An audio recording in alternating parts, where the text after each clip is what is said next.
Hello दोस्तों, चलिए आज के लेक्चर में हम बड़े आसानी से समझेंगे थ्री हिंज्ड अर्च का न्यूमेरिकल कैसे सॉल्व करते हैं। वो भी बैठ कर आराम से अपने अपने घर, और आपके साथ रहेंगे आपके अपने अविनाश सर। तो देर किस बात की, फटाफट शुरू कर देते हैं आज का लेक्चर।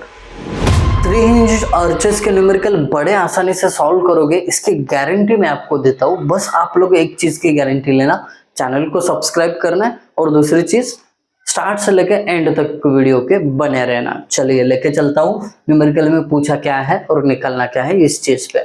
जो न्यूमेरिकल है वर्डिंग में दिया है, तो उसका कन्वर्जन मैंने यहाँ पे अर्च में किया। उन्होंने बोला है थ्री हिंज्ड अर्च है जिसके लेफ्ट स्पैन पे 20 किलो न्यूटन पर मीटर का यूडीएल है। उसके बाद उसका स्पैन 30 मीटर है टोटल, हाइट जो है सेंट्रल 5 मीटर है, और इसका तीसरा हिंज यहाँ पे है। ये हिंज कहाँ पे दिया है ये भी समझना जरूरी है, क्योंकि वो हॉरिजॉन्टल थ्रस्ट निकालते समय काम आएगा। ठीक है, अब इतना सब देने के बाद हमसे पूछते हैं सपोर्ट रिएक्शन निकालो। वो तो निकालनी ही पड़ते, इसके लिए यहाँ पे नहीं लिखा है। नॉर्मल थ्रस्ट, रेडियल शियर, ये दो चीजें भी निकालनी है। कहाँ पे? At the rate 5 metre from left, मतलब यहाँ से 5 मीटर डिस्टेंस पे रेडियल शियर और नॉर्मल थ्रस्ट निकालना है। साथ में ही हम लेफ्ट हाफ पोर्शन में मैक्सिमम बेंडिंग मूवमेंट कितना होगा ये भी निकालेंगे। राइट हाफ पोर्शन में मैक्सिमम बेंडिंग मूवमेंट कितना होगा ये भी निकालेंगे। तो आपको बने रहना है एंड तक। शुरुआत करता हूं मैं स्टेप नंबर 1 रिएक्शन के साथ। तो सबसे पहले आपको कैलकुलेट करने होते हैं रिएक्शन। तो कैसे करने हैं रिएक्शन कैलकुलेट? तो देखिए यहाँ पे ए पॉइंट पे आपको लेना है मूवमेंट। अब आप सोचोगे कि सर ए पॉइंट पे ही क्यों आपने मूवमेंट लिया? क्योंकि ए पे मूवमेंट एक तो 0 होती है, दूसरी बात यहाँ पे जो दो अननोन है, रिएक्शन यहाँ पे दो आते हैं। वैसे तो यहाँ पे हिंज सपोर्ट था, हिंज सपोर्ट पे दो रिएक्शन आते हैं, इसके लिए मैंने ये दिखा दिया। यहाँ पे HA, यहाँ पे HB। Okay done. अब यहां से पास होने वाले इस पॉइंट पे VAHA उसी पॉइंट से पास होते हैं ना, इसके लिए ये डायरेक्टली मूवमेंट में 0 हो जाएगा।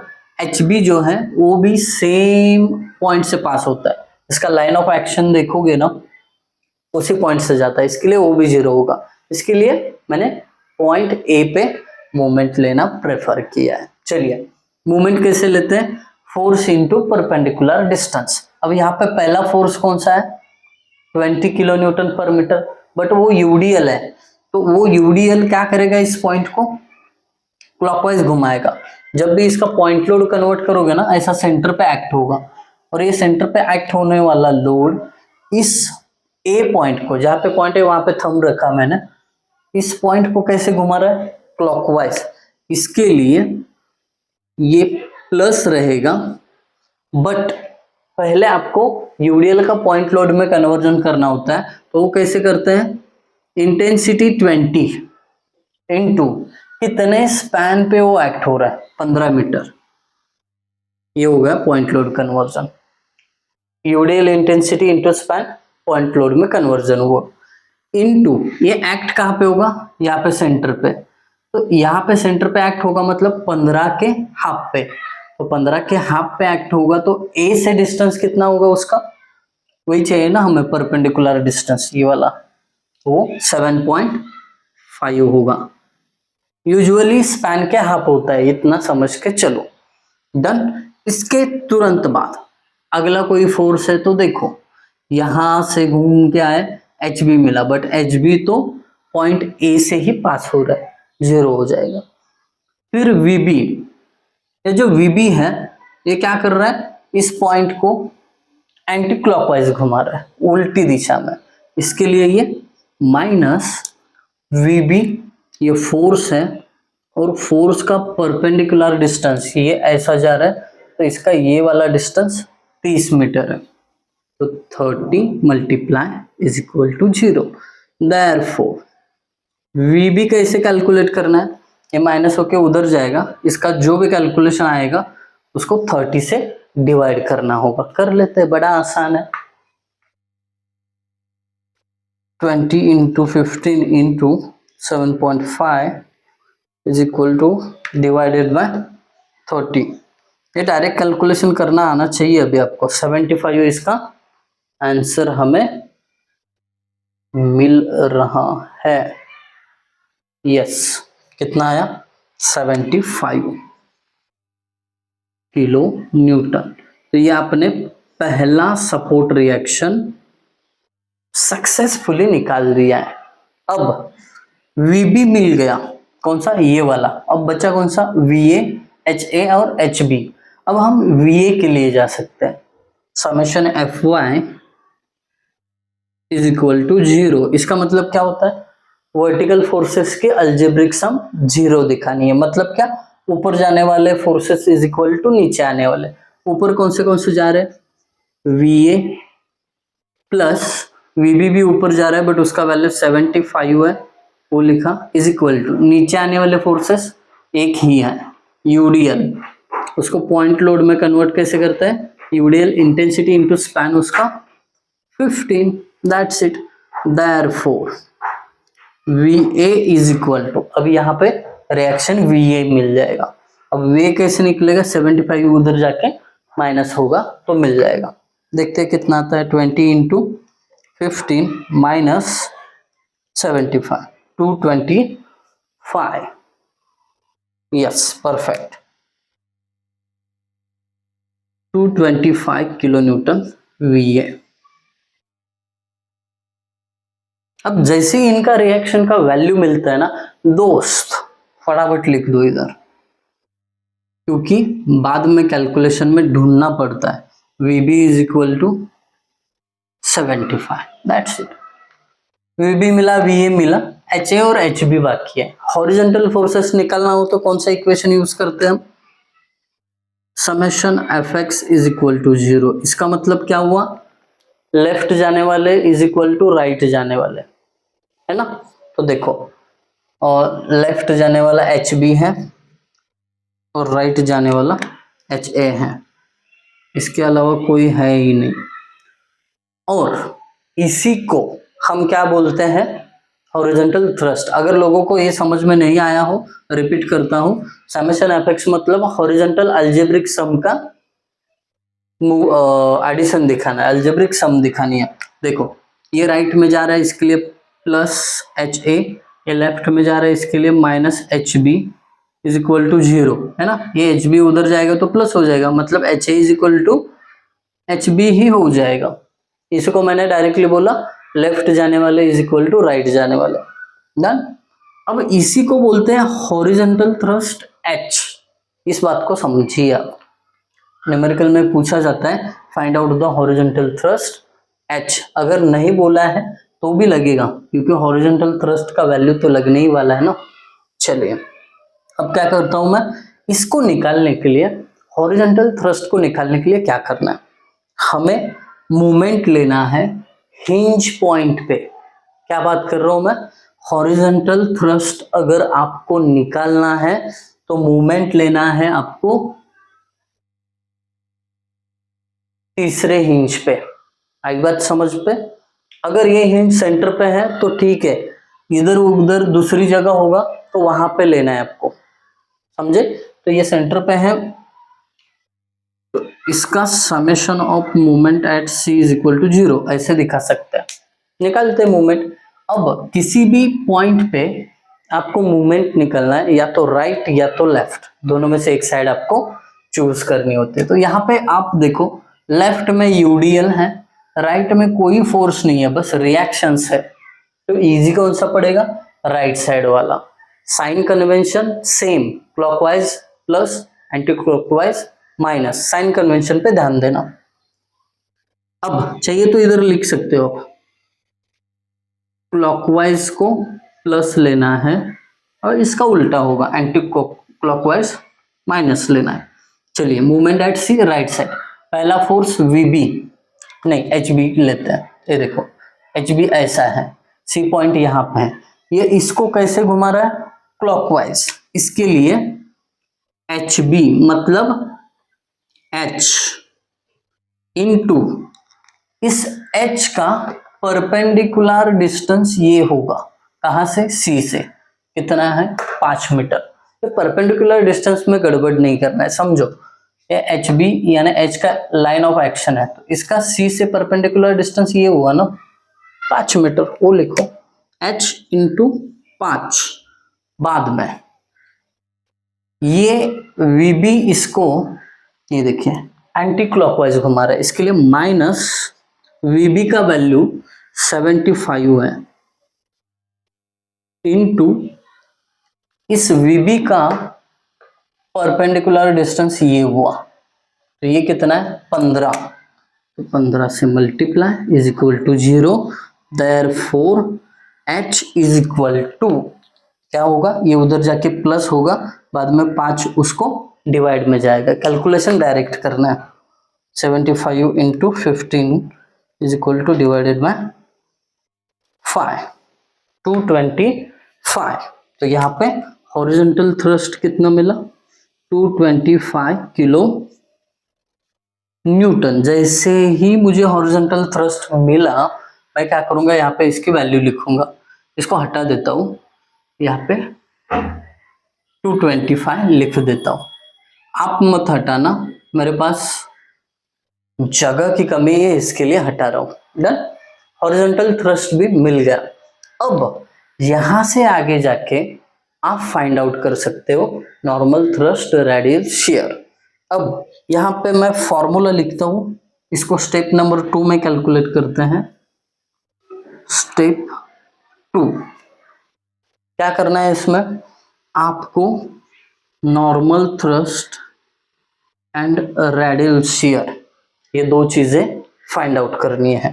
अब नॉर्मल थ्रस्ट और रेडियल शियर के लिए डायरेक्टली फॉर्मूलीज हैं, आप देखो। Normal thrust NX is equal to H cos theta plus VX sine theta, ऐसा डायरेक्टली फॉर्मूला है। बट ये फाइंड आउट करने के लिए आपके पास क्या क्या चाहिए, H चाहिए जो अभी अभी निकला है, थीटा नहीं है और VX नहीं है, दो चीजें निकालना बहुत जरूरी है। तो ये कैसे निकालते हैं बता देता हूं मैं यहाँ।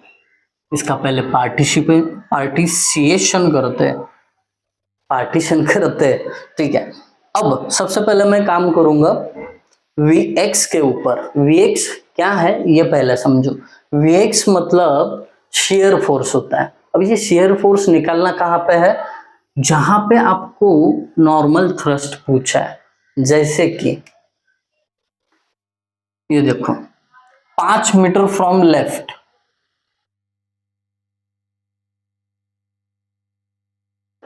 ठीक है,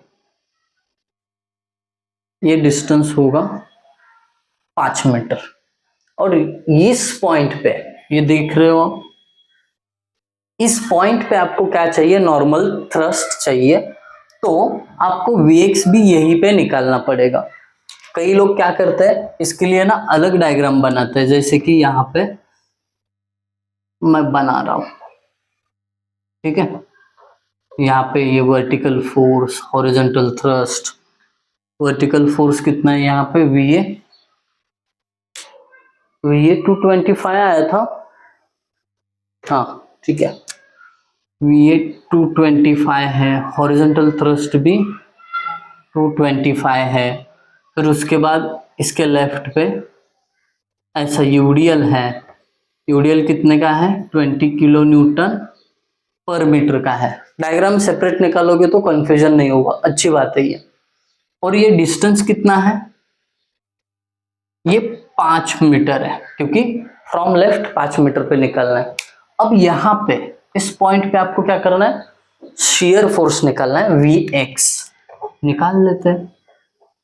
Vx शियर फोर्स निकालने का फंडा क्या होता है, अगर लेफ्ट साइड कंसिडर कर रहे हो तो ऊपर जाने वाले फोर्सेस प्लस होते हैं और नीचे आने वाले फोर्सेस माइनस होते हैं। ऊपर क्या जा रहा है 225, ये प्लस में आ गया। नीचे क्या जा रहा है, एक पॉइंट लोड होगा जो यूडीएल को कन्वर्ट करके आएगा।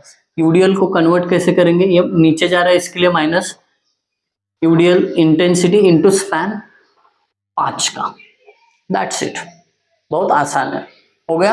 अब इसको कैलकुलेट करोगे तो Vx मिल जाएगा। देखते हैं कितना आता है।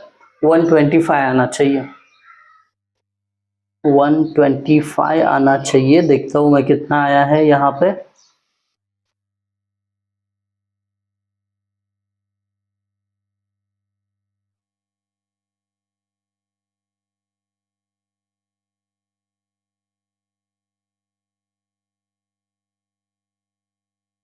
सही है, 125 ही है।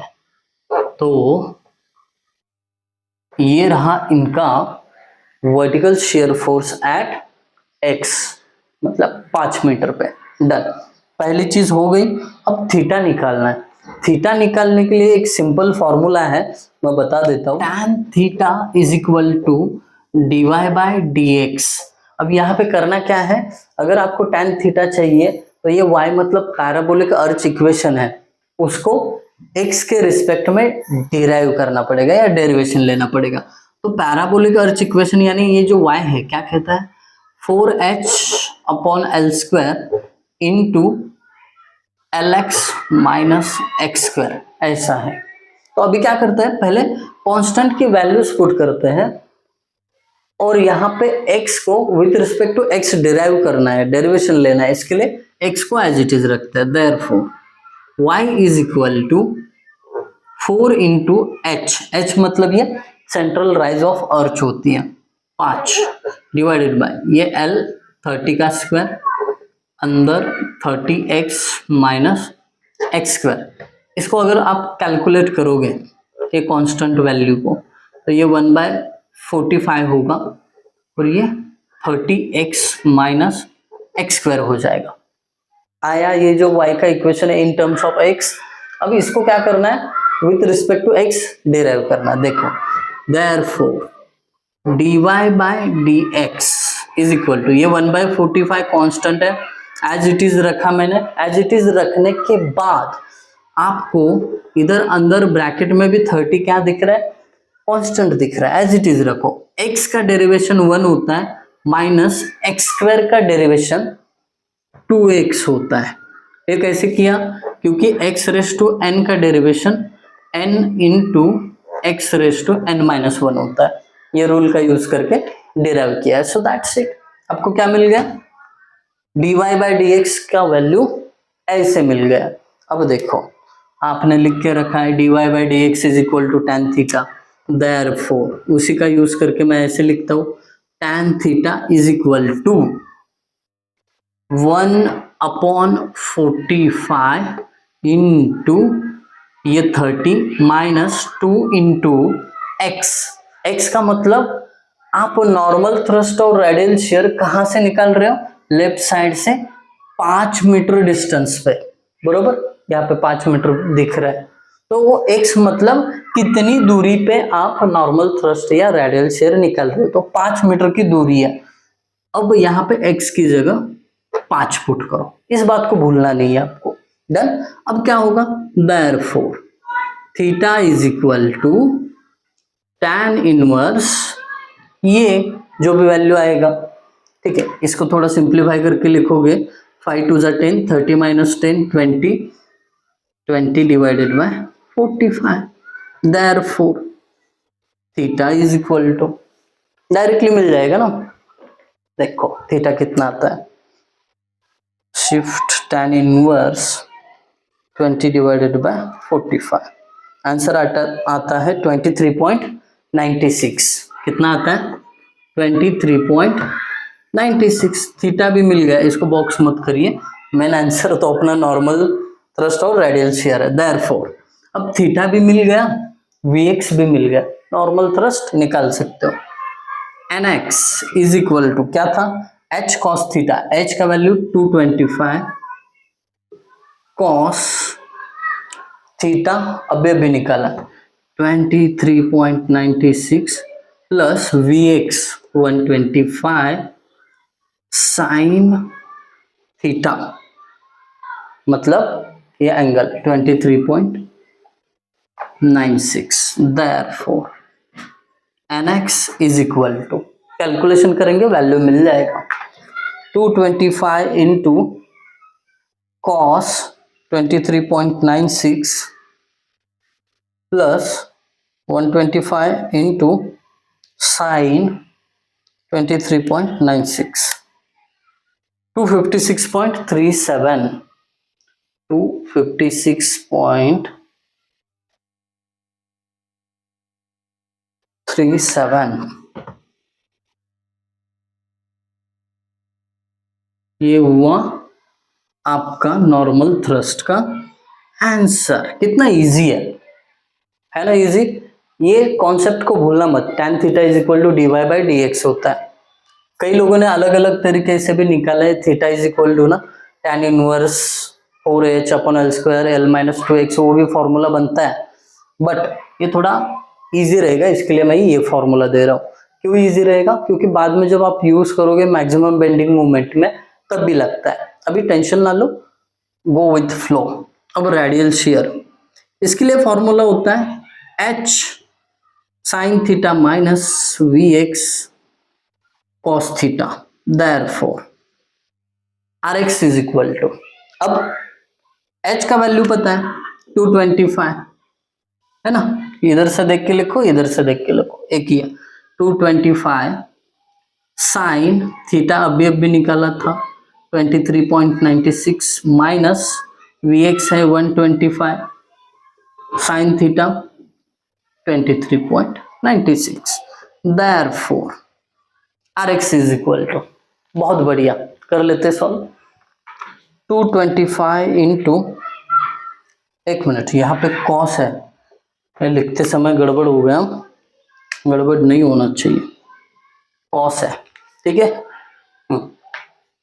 225 साइन 23.96 माइनस 125 इंटू कॉस 23.96, ये आ गया 22.85 माइनस 22.85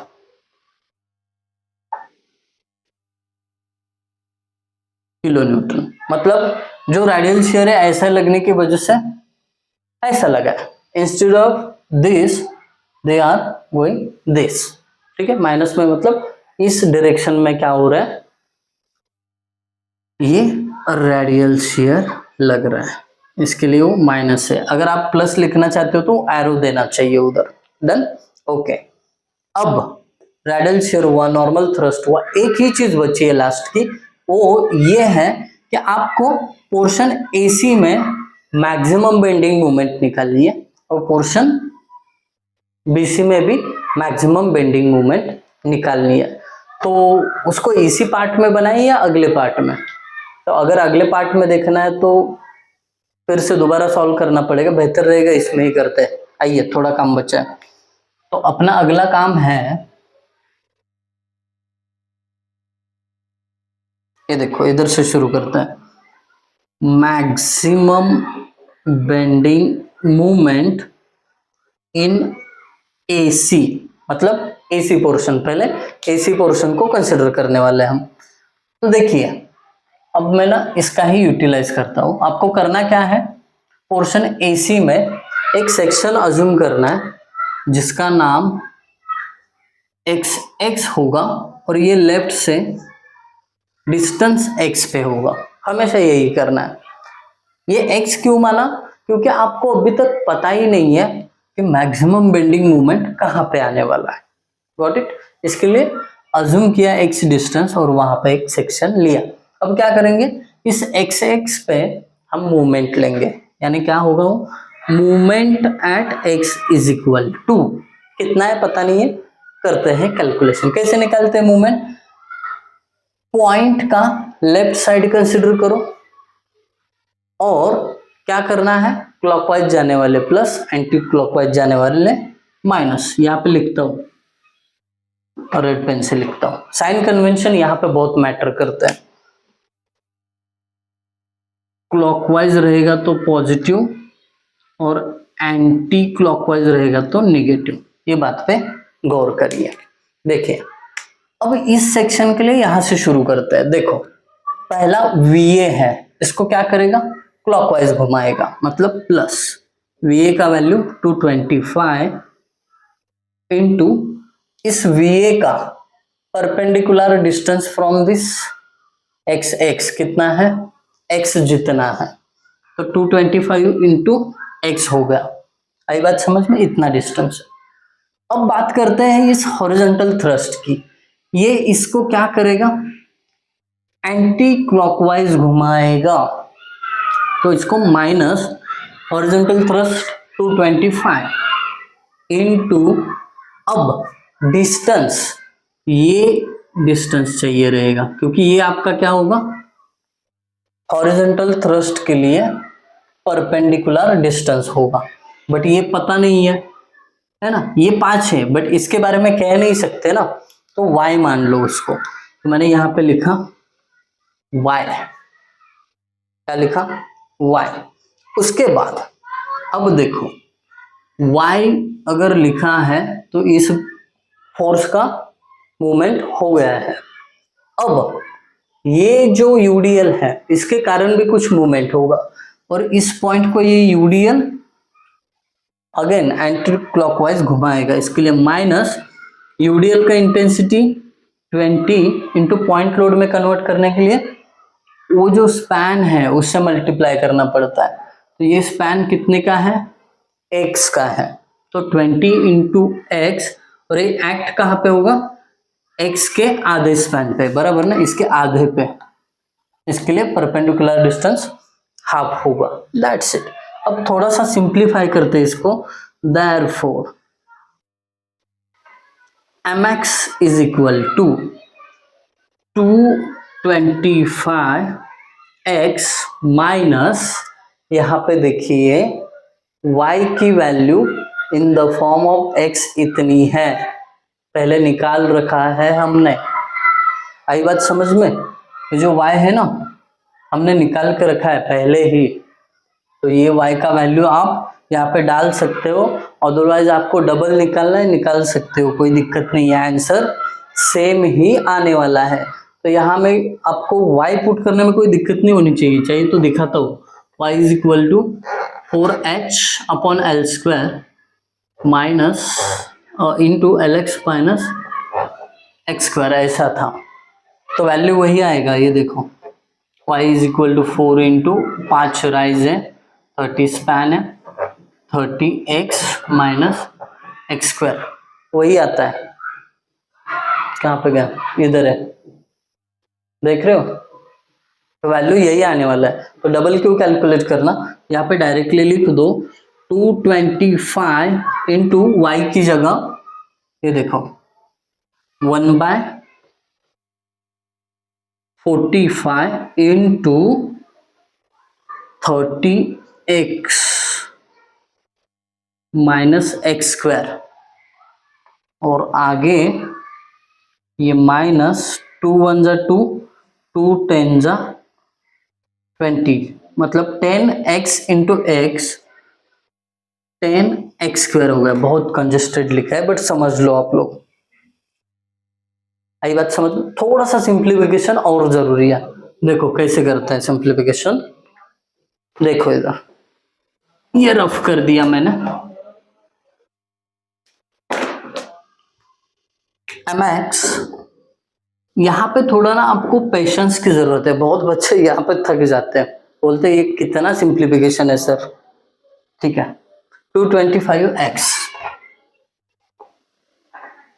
ओके माइनस, ये देखिए 225 डिवाइडेड बाय 45 इंटू 30, वो x का कोएफिशिएंट होगा, समझ रहे हो, माइनस इंटू प्लस, ये माइनस 225 डिवाइडेड बाय 45 इंटू 30, समझिए ये पहला कोएफिशिएंट निकाल रहा हूं मैं x का, 225 डिवाइडेड बाय 45 इंटू 30, ये हो गया 150 और साथ में x, डन, ये किया कैलकुलेशन। अब ये माइनस इंटू माइनस हो जाएगा प्लस, अब देखते हैं 225 divided by 45,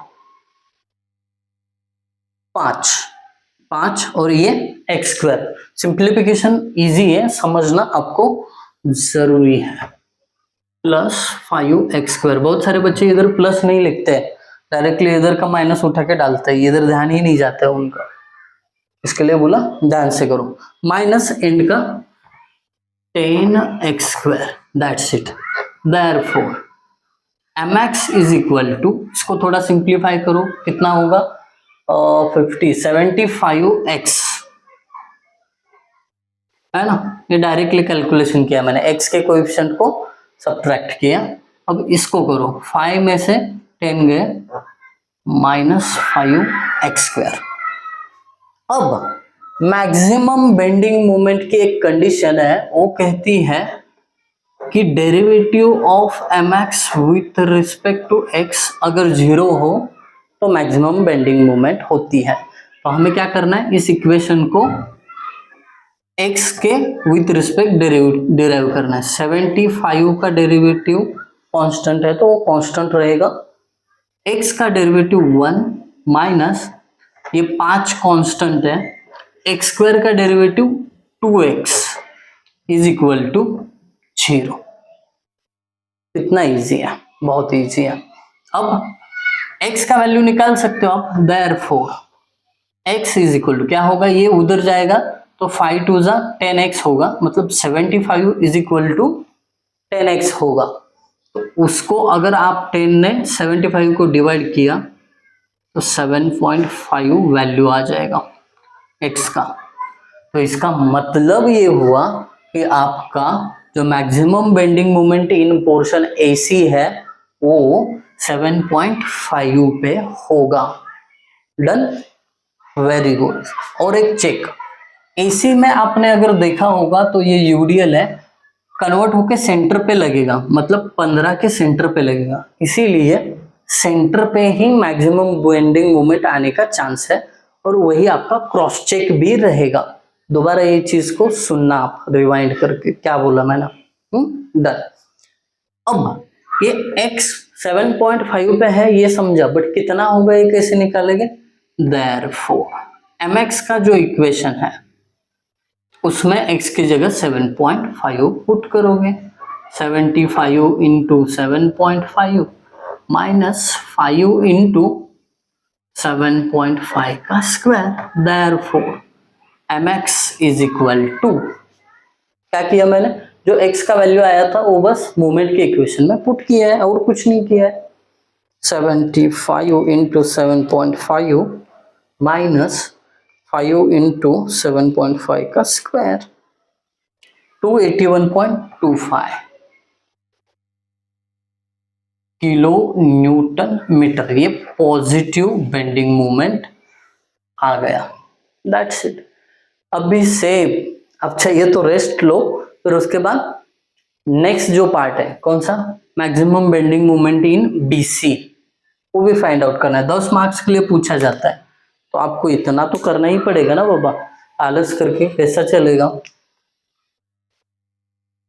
maximum bending movement in BC, portion BC। यहां पे भी तो सेम करना है, राइट साइड पे ना एक ऐसा सेक्शन अज्यूम करना है x जिसका डिस्टेंस राइट साइड से x होना चाहिए। अगेन सेम करना है, ऐसा सेक्शन अज्यूम करके आपने यहाँ पे क्या किया था, mx moment at that section लिया था। सेम यहाँ पे भी क्या करोगे, राइट साइड के पोर्शन में x पे मूवमेंट लोगे। देखो mx जितना पॉसिबल है उतना अपन कर लेते हैं। mx इज इक्वल टू क्या होगा, पहला फोर्स। अब यहाँ पे साइन कन्वेंशन आपने भी राइट साइड कंसिडर किया है ना, तो मैक्सिमम बेंडिंग मोमेंट निकालते समय इसका साइन कन्वेंशन क्लॉकवाइज होगा तो निगेटिव, और एंटी क्लॉकवाइज रहेगा तो पॉजिटिव। बस यहाँ पे साइन कन्वेंशन चेंज होता है मैक्सिमम बेंडिंग मोमेंट निकालते वक्त, ये चीज दिमाग में फिट कर लो, ठीक है। अब mx इज इक्वल टू, यहाँ पे मूवमेंट निकाल लिया, पहला फोर्स हॉरिजॉन्टल, ये इसको 225 क्लॉकवाइज घुमाएगा, ये देखो है ना, तो ये क्लॉकवाइज है, इसके लिए माइनस, सचेत रहना यहाँ पे साइन कन्वेंशन में। माइनस 225 इंटू, अब ये 225 ऐसा जा रहा है, इसका परपेंडिकुलर डिस्टेंस ये बनेगा, बट ये तो पता ही नहीं है, इसको क्या माने y, बोल दिया y। इसके बाद VB जो है ऐसा जा रहा है, मतलब इसको पॉइंट को ऐसे घुमा रहा है एंटी क्लॉकवाइज, इसके लिए प्लस VB का वैल्यू 75 और परपेंडिकुलर डिस्टेंस, ये देखो VB ऐसा जा रहा है, इसका परपेंडिकुलर डिस्टेंस ऐसा आएगा, मतलब x आएगा, तो x से मल्टीप्लाई करते हैं, therefore mx is equal to -225, y का वैल्यू पहले से ही निकाल चुके हैं 1/45 है ना, वही पुट कर दो, चेंज नहीं होगा y का वैल्यू। ठीक है, y का वैल्यू कब चेंज होगा, आपके सपोर्ट ऊपर नीचे रहते हैं ना, तो उस केस में y का वैल्यू चेंज होता है। अभी सेम लेवल पे सपोर्ट है तो जरूरी नहीं है कि आपको y चेंज करना है, ये चीज भी मुझे पता है कहाँ पे आपको डाउट आते हैं, y कब चेंज होगा क्या, इसके लिए बीच बीच में वो भी चीजें बता रहा हूँ। 1/45 into 30x minus x square, सही है, plus 75x, therefore mx is equal to -225 upon 45 into 30, ये क्या हो जाएगा, x का कोएफिशिएंट होगा, तो ये माइनस इंटू प्लस माइनस आने वाला है, वैल्यू बस कैलकुलेट करता है, क्या कर रहा हूं मैं, 225 डिवाइडेड बाय 45 इंटू कोएफिशिएंट 30, तो ये आ गया 150x। अब दूसरा minus into minus plus 2245 upon 45 into 1, 225 upon 45, ये आ गया 5x स्क्वायर, और ये बचा हुआ plus 75x, therefore mx is equal to बन जाएगा -150x इंटू मतलब प्लस 75x, ये हो जाएगा, ऐसे लिखता हूँ 5x स्क्वायर को आगे लिखता हूँ और ये -75x पीछे लिखता हूँ। But for maximum bending moment क्या है, deviation of moment x with respect to x must be 0। Same इधर जैसा प्रोसीजर किया था सेम कर लो, आपको x का वैल्यू मिल जाएगा कुछ ना कुछ, और x का वैल्यू फिर इसमें पुट करके maximum bending moment in BC मिल जाएगा। आई होप आप लोगों पे भरोसा है मुझे कि आप लोग ये आगे का कैलकुलेशन कर लोगे। अगर आपको समझ में आया है या कुछ डाउट है तो आप जरूर कमेंट सेक्शन में बता देना, और रेक्टिफाई करके नेक्स्ट न्यूमेरिकल में जरूर आऊंगा। Thank you guys for watching video, thank you so much.